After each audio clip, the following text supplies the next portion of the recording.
Okay. So I'm not sure if y'all seen this podcast of or heard it or seen it on YouTube.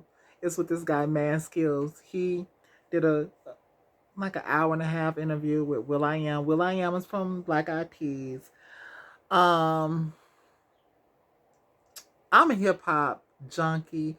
I grew up on it. I was a yay high, little. I was a kid when hip hop came out. So I was there for the birth of it. So I take it personal. Um, and I don't like silly shit. So it's some silly shit. And I heard I'm like, did this motherfucking Negro just say that? That motherfucking Negro just said that.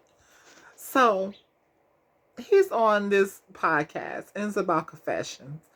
And it's where you give your maybe it gives your opinion, unpopular opinion, and it's definitely unpopular for me because I couldn't believe this nigga has said this shit. And let me just say this. I call anybody a nigga. You be a Chinese nigga, a Mexican nigga, a fat nigga, a lazy nigga, a stupid nigga, a uh Puerto Rican nigga. I don't discriminate when I use that word because you do nigga shit, you a nigga. I don't care what your complexion is. You could be a monkey nigga, a snake nigga. There's plenty of snake niggas, rat niggas. You know them exist. So I mean, whoever can get it when it comes to that word. So let's dive into it. Let's listen to Mr. Will I Am. Say something that I don't want to say it in a disrespectful way. Okay, it's not disrespectful. Like, like when people say Tupac and Biggie. Okay. I'm such a Tribe Called Quest De La Soul head. Right. That I don't like Tupac and Biggie. Okay, let me stop right there. I get it. You don't like Tupac and Biggie. I ain't gonna make it a big deal about that because it ain't. Everybody don't like Tupac and Biggie, as you see. He like De La Soul or whatever the fuck he said he like.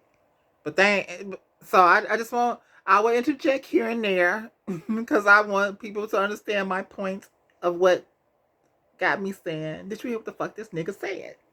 So it wasn't that. You can like what the fuck you like.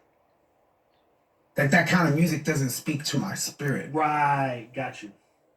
So when it's a conversation like that, I like Boogie Down Productions, KRS-One.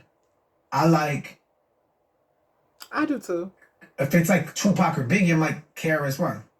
Right. Why those two? Why those two? I'm going to the source. I'm going prior. Right? If it's Tupac and Biggie, I'm like, I don't hold them up like that. Right. I hold Rakim, Eric B. and Rakim up like that. Right. Okay. I do too. He ain't in my top 5, but I do hold Rakim up there. Once again, Will I Am is entitled to like what the fuck he like. Cause it's still the stupid shit coming. Cause everything that he's saying so far is his opinion. He's entitled to. That's my goal. That's my goal. If I had a top 5, Rakim is one. And Tupac's dope. Don't get me wrong. It's not like I don't think he's dope. It's just the music didn't speak coming from. It spoke to the projects. My escape. Okay, here come the dumb shit. Out the projects. It took me out of the projects. While I was still in the projects. Mine too. Right? Not only did it take me out of the projects, but it took me out of the projects physically, as far as like being able to like reach my dreams. That was my path out. Right. And it took me out of the projects as far as while I was in the projects, the worlds it painted for me. Mm-hmm. And it kept me safe while I was in the projects. Had I loved Tupac and Biggie while I was in the projects, I probably would have been stuck in the projects still. Right. God damn it! God damn it! He said if he had listened to Tupac and Biggie, he would still be stuck in the fucking ghetto. Or the projects to be that. What the fuck? Like, you had a valid point. All the way up to that. You could like what the fuck you like. Just say you a conscious rap nigga. You like Common. You like Queen Latifah, Moni Love, Lisa the New School, De La Soul, Tribe Called Quest, Q-Tip. Got it. But to sit up here and to say, and listen, you ain't got to like Tupac or Biggie, but to say that you listen to Tupac and Biggie, you would have still been motherfucking stuck in the fucking projects. Charlemagne! You got a donkey of the goddamn day. No, the fuck you didn't say that. And I'm sure it's plenty of hip hop heads that will beg to differ. There's plenty of hip hop heads that was born in that music and grew up doing that music and it motivate their asses that they're the entrepreneurs that they are now. Some of them are doctors, some of them are lawyers.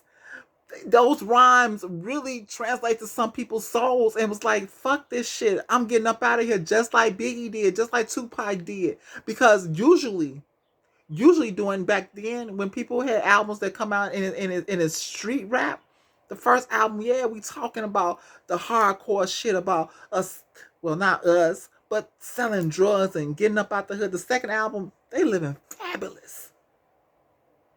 And that shit motivated a lot of niggas back then.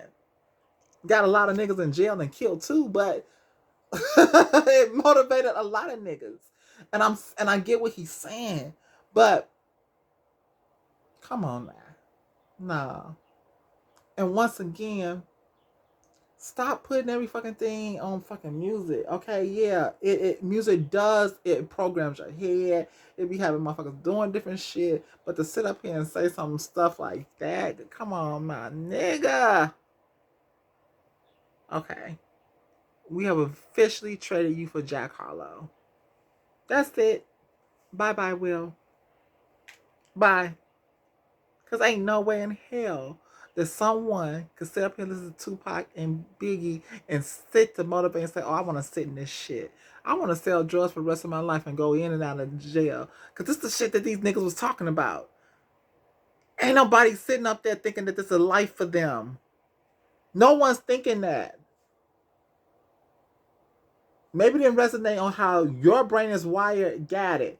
But ain't nobody behind you, sweetheart, is thinking no shit like that. Like, oh, I'm going to keep listening to this. And motherfucking Biggie just said he just sold 25 pounds of rock, cocaine, or whatever. And oh, I'm going to do this for the rest of my life.